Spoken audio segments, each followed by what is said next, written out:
There's hardly anything more perfect than the ability to climb to the top of whatever dominance hierarchy you happen to be put in. Now, one of the things I would say is that women exerted tremendous selection pressure on men to be exactly that sort of creature. But what the hell else would women select men for? If they had any sense. You know, you want to select a partner, because you know, you've heard the idea of hypergamy, right? Women mate across or up dominance hierarchies. I think that women pick men for their ability to climb the status hierarchy, because we forced women in an experiment that we never published to choose between those two things, wealth versus ability. The women overwhelmingly chose ability. They just use wealth as a marker of ability. There seems to be an employment issue too, and I mean that's a complicated problem because, you know, the employment market for people who are less skilled has been, I would say, in decline, especially on the male end of the distribution. And one of the stats that Farrell cites is that 3/4 of women will not consider seriously dating an unemployed man, whereas 1/3 of men would have a problem dating an unemployed woman. So there's obviously a gender bias there, and I think there's a reason for that. I think that it's grounded in both rationality and evolutionary biology. The evolutionary biology element is that women across cultures tend to mate across and up hierarchies, let's say. And the reason for that, I think, is that they're logically, and this is where the logic comes in as well as the biology, they're looking for a partner that can be of substantial economic utility, practical utility, when they put themselves in the vulnerable position of having a child. Mm-hmm. So then you also have this additional problem, is if the employment situation tanks in any serious way, then men become less desirable as partners.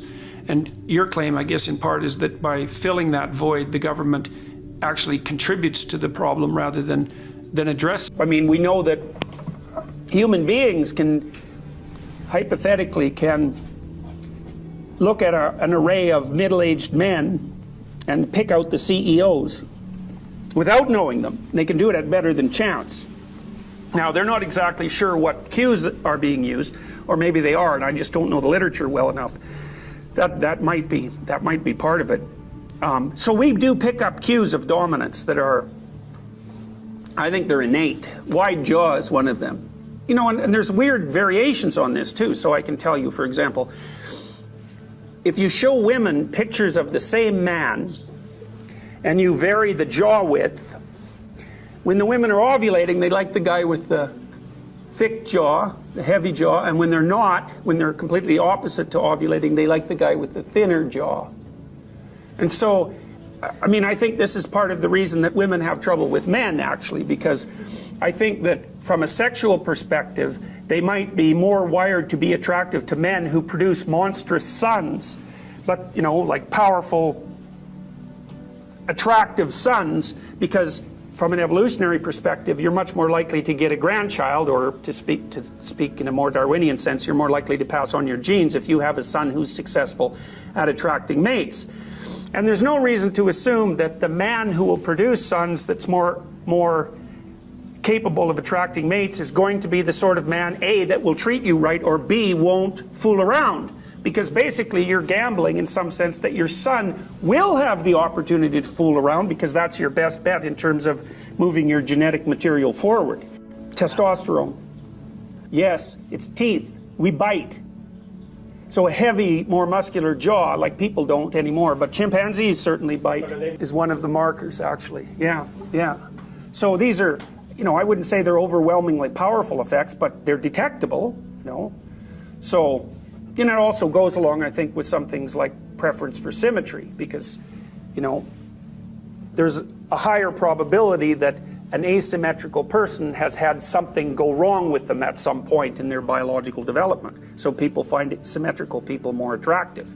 And that's the truth even for creatures like butterflies. So there are butterflies that will not mate with another butterfly, even if they're asymmetrical by almost an unmeasurable amount.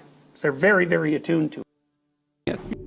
Who run things are sitting at home smoking big cigars and like telling their minions what to do. It's like, that's like the 1920s millionaire that's on the cover of the Monopoly game. That's no sociological analysis.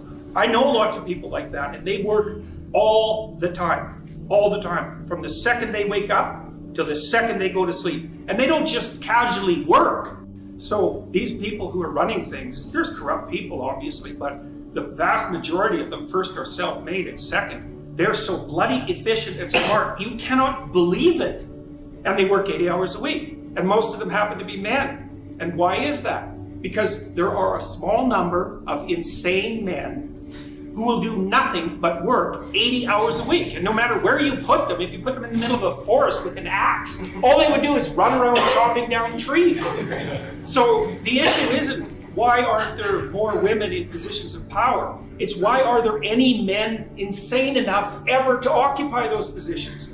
You know, because we also know, and the data on this is very clear, what's the relationship between money and well-being?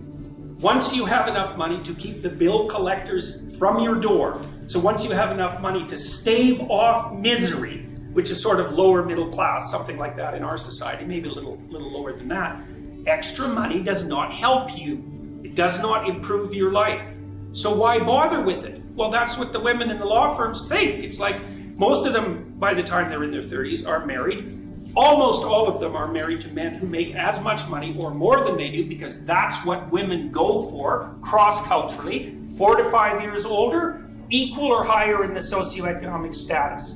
So their husbands already make $350,000 a year. It's like they think, well, I don't need much more money. The men use money to keep track of the competition, by the way, because all the male lawyers that I talk to are usually real hard-ass guys, really low in agreeableness, really high in conscientiousness, like conservative types, low in openness as well, and they want to win. So there's a real brass knuckles competition that drives these sorts of things. But we get things backwards so often in psychology and in sociology. It's like not why there aren't more women in positions of power, it's why do any men want those positions? You just have no idea the amount of responsibility that comes along with that. You just imagine for a minute trying to run $1 billion corporation. You can't even bloody well balance your checkbook, and there's dust bunnies underneath your bed. How in the world would you ever run $1 billion corporation? Those things are complicated, and you have enemies, and they're trying to take you out all the time. You look at Apple and Samsung, man, they're just torturing each other in the courts nonstop. You know, if you're running a big corporation, you'll be handling 200 or 300 lawsuits at a time. And that's just nothing compared to the complexity of what you actually have to do. Stay on top of the technology, constantly interact with your large customers, travel all the time because you have to maintain the relationships. You have to regulate the politics inside the business. Believe me, it's no picnic. And you think, well, they get a lot of money. It's like, what makes you think that's such a good thing?